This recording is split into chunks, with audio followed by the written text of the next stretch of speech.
చివరగా మాకొక కోరిక సార్, 43 సంవత్సరాల్లో తెలుగుదేశం పార్టీ ఆవిర్భవించిన తర్వాత 3వ తరం నేత మన పార్టీలోకి వచ్చారు, నారా లోకేష్ గారు.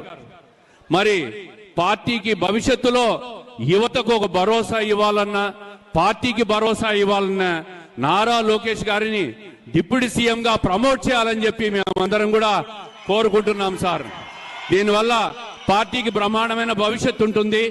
అన్ని రకాలుగా యువతను ప్రోత్సహించే విధంగా ఆయన ఈరోజు ఐటీ రంగానికి కానీ, పారిశ్రామిక రంగానికి కానీ, అనేక సంస్థలు రాష్ట్రానికి తీసుకొచ్చే దాంట్లో కానీ ఆయన చేస్తున్న కృషిని ప్రజలందరూ గమనిస్తున్నాం.